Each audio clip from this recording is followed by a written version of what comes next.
서울시에서 조사했던 고독사 연령 및 성별 분포 통계를 보게 되면 50대가 고독사의 33%를 차지했고 이 중 대부분은 남성인 것으로 밝혀졌다고 한다.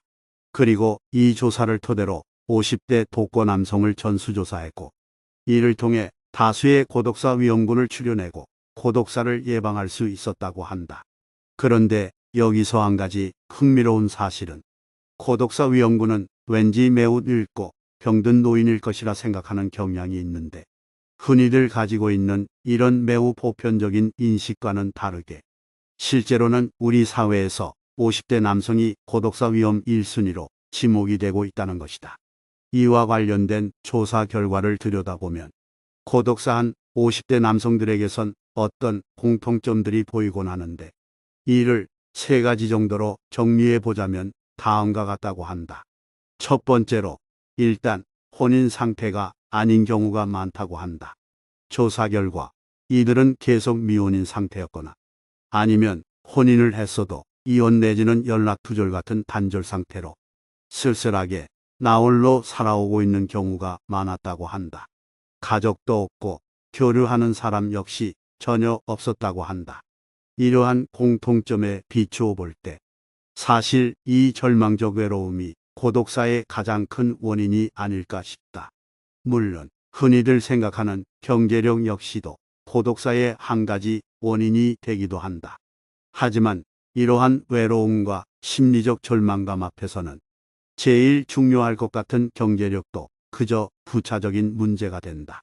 고독사 위험군 중에는 여유 자산이 어느 정도 축적되어 있는 경우도 있었지만 죽음 앞에서는 그 자산이 별 의미는 없었다고 한다.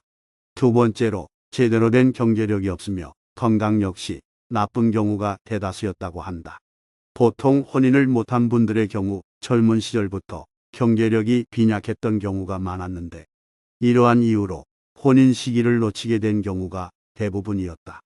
물론 이 부분은 현재 50대 분들이 20대 혹은 30대 시절이었던 1990년대 중후반 정도였음을 감안해야 한다. 지금은 혼인율이 낮아지고 결혼을 하는 평균 연령이 높아지고 있지만 당시에는 웬만하면 대다수가 결혼을 했던 시기니까 말이다.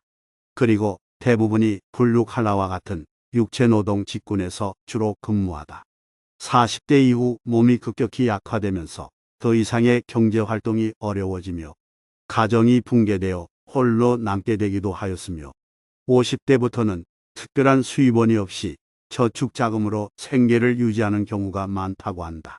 오랜 기간의 육체노동으로 망가진 몸은 결국 건강 악화로 이어지고 그러면서 경제력 상실과 우울증을 일으키고 이는 결국 술, 담배, 그리고 영양 섭취 불균형으로 자연스레 이어지는 경우가 많다고 한다. 또한 결정적으로 경제력 상실로 인한 인간관계의 단절과 소멸 등이 이러한 고독사의 직접적인 원인으로 작용하였다고 한다. 세 번째로는 불가피하게 복지의 사각지대에 놓여 있는 경우가 많았다고 한다. 국민연금은 미리 수령하지 않는다면 65세부터 지급을 받을 수 있고 미리 수령을 한다고 해도 60세는 되어야 수령을 받을 수 있다.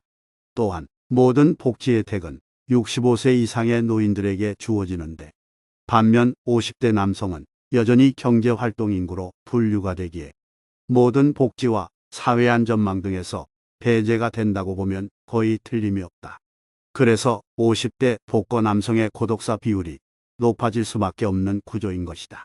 고독사 위험에 노출이 매우 큰 고위험군에 해당되는 분이라도 60세가 넘어가고 각 지자체에서 파악하는 노인 복지 시스템에 포함이 되면 고독사로 이어지는 경우는 사실상 잘 없었다고 한다.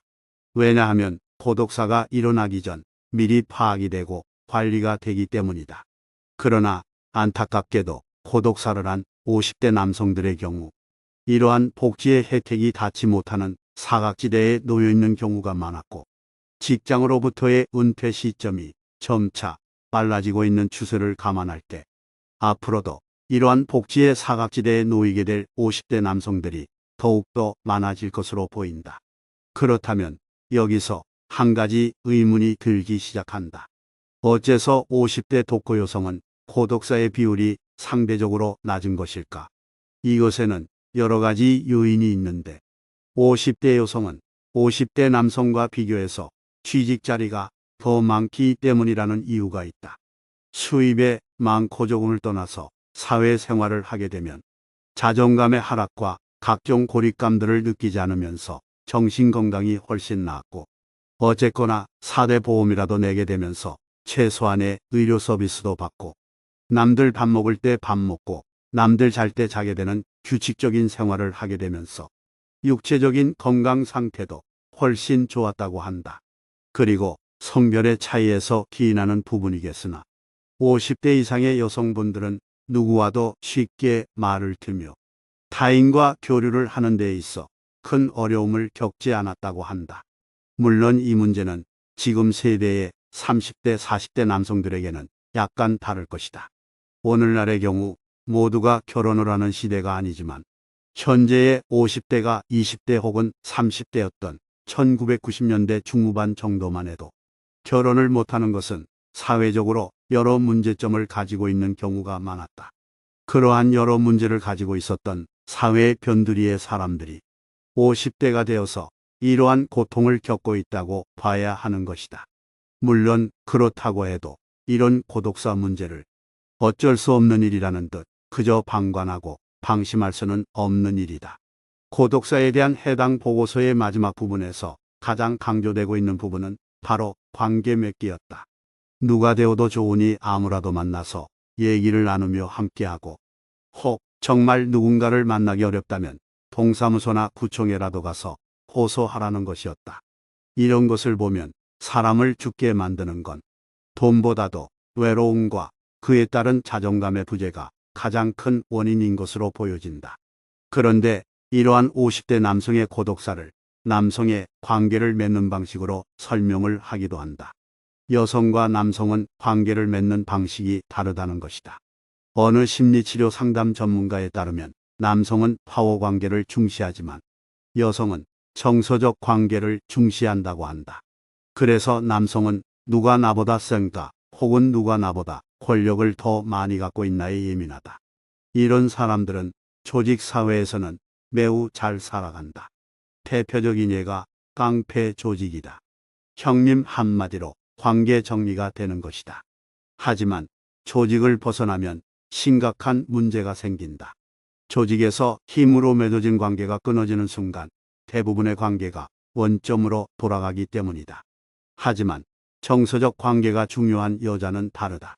누가 내 느낌을 알아주는가 혹은 누구와 내 느낌을 나눌 수 있는가에 집중한다. 이런 관계는 명함이나 직위에 상관없이 유지 기간이 길다. 그래서 남자들은 기본적으로 사냥꾼의 속성을 지녔다고 보면 된다. 남자들에게 일터는 마치 사냥터와 같다.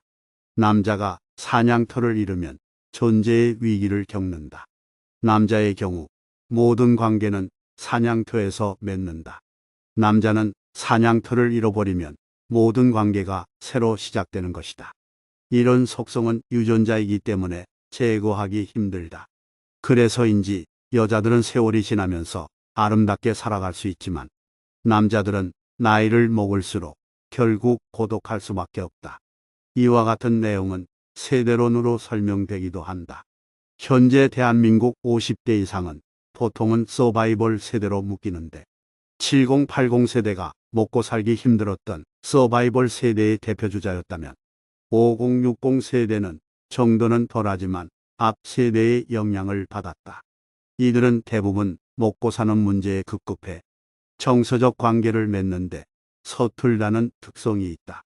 가족의 생계를 책임져야 했던 남성들은 특히 더하다. 치열한 경쟁에서 살아남기 위해 서바이벌 스킬이 체화된 이들은 대부분 성공 지향적 삶을 지상 과제로 삼았던 것이다. 이런 의미에서 일이 자존감의 원천인 사람은 일자리를 잃는 순간 존재감의 위기를 겪는다. 사람들이 자신을 무시한다는 피해망상에 시달리면서 주변 사람들 눈치를 보고 별것 아닌 것에도 화를 낸다. 망고에 쓸모가 없는 뒷방 늙은이가 됐다고 여기면서 스스로 수치스럽게 여긴다. 이런 삶을 언제까지 유지할 수 있느냐며 극단적인 생각을 하는 사람도 있다. 한국의 50대 중년 남성은 불쌍한 세대다. 죽도록 일만 했는데 은퇴 시점에 와서 보니 마음을 나눌 사람이 없다. 정서적 대화를 나눠본 적이 없으니 대화를 하려 해도 잘 되지 않는다. 간단하게 정리하자면 50대 이상 남성의 관계 빈곤은 대한민국 현 세대의 초상이라는 얘기다. 한국 남자들은 혼자 있는 시간에 약하다. 개인주의가 발달한 미국은 혼자 시간을 보내는 법을 일찌감치 훈련받는다. 혼자 있는 시간을 이겨내고 참아내는 법을 체득한다. 하지만 한국은 집단 문화다. 집단 속에서 평생을 살아가는 경우가 많다. 학교, 회사, 집 등 어딜 가나 지켜보는 시선이 널렸다. 특히 50대 이상 가장에게 집은 하숙집 같은 경우가 많고 본인의 와이프나 아이들과 대화를 원활하게 하는 경우가 거의 없다. 이런 의미에서 50대 이후 고독사를 예방하고 외롭지 않기 위한 6가지 실천 방법들을 제시하고 있다. 뻔한 내용들이라 지부하기보다는 하나씩 새겨들으며 본인의 삶에서 조금씩 실천해 보기를 바라본다. 그 첫 번째 방법으로는 자기 세계를 가질 것을 주문한다. 회사 세계, 가족 세계와 별도로 자기만의 세계가 있어야 한다는 것이다. 내면 세계를 찾아 들어가는 시간을 통해 자신이 무엇을 좋아하고 무엇을 잘하고 무엇을 할 때 행복한지를 수시로 점검해야 한다. 두 번째로는 가족과의 시간에 일정 시간을 투자할 것을 주문한다. 물론 일에 투자하면 당장 효과가 나오지만 가족에게 투자하는 시간은 당장 효과를 기대할 수는 없다. 그러나 가족들과 시간을 보내는 것도 일종의 투자다. 가족과의 시간은 남는 시간을 활용하는 것이 아니라는 것을 기억해야 한다. 따로 시간을 내야 하며 젊은 날 가족과 함께 보내는 시간이야말로 중년 이후에 정서적 유대감의 뿌리가 되고는 한다. 세 번째로는 젊게 살 것을 주문한다. 물론 이는 외모를 젊게 가꾸라는 말이 아니다. 세상 돌아가는 공부를 해야 한다는 것이다. SNS나 이미지 혹은 동영상 등의 활용법도 모르면서 어떻게 젊은 세대와 소통할 수 있겠는가? 내가 과거에는 어땠는데와 같은 식으로 과거 지향적인 삶을 살면 소위 꼰대가 된다. 네 번째로 거대 담론 말고 스몰 토크를 할 것을 주문한다. 회사, 국가, 인류 등 거대 담론만 하던 사람들은 중년 이후에 외롭고 공허하기 쉽다. 그게 나와 무슨 상관이냐며 가족들로부터 외면당하기 일쑤다. 그렇기 때문에 스몰 토크를 할 줄 알아야 한다. 스몰 토크는 수다에 가깝다. 자신의 감정과 사소한 취향을 표현하고 상대방에 대한 느낌을 표현하는 훈련을 해야 한다. 다섯 번째로 부부 관계는 모순과 한여가 아닌 남자와 여자 관계가 될 것을 주문한다. 일지향적인 모순과 남편을 잘 도와주는 하녀 같은 아내로 살면 중년에 큰 위기가 온다. 만약 그렇다면 대대적으로 관계를 바꿔야 한다. 남자와 여자로서 서로의 마음을 이해하고 달래주는 공감적 부부관계가 되어야 한다. 여섯 번째로 기능적인 삶에서 존재적인 삶으로 전환할 것을 주문한다. 기능적인 삶은 소유와 명성 그리고 필요성 등 외부 조건에 따라 존재감이 왔다 갔다 하는 삶이고, 존재적인 삶은 외부 조건에 관계없이 자신이 인생의 중심 가치를 다잡고 흔들리지 않는 삶이다. 존재적인 삶을 살아가는 사람은 과하게 탐하지 않는다. 작으면 작은 대로, 크면 큰 대로 받아들이고, 할 수 있는 것은 할 수 있다고 하고 할 수 없는 것은 못한다고 한다. 존재적인 삶을 살아야 마음과 마음을 나눌 수 있다.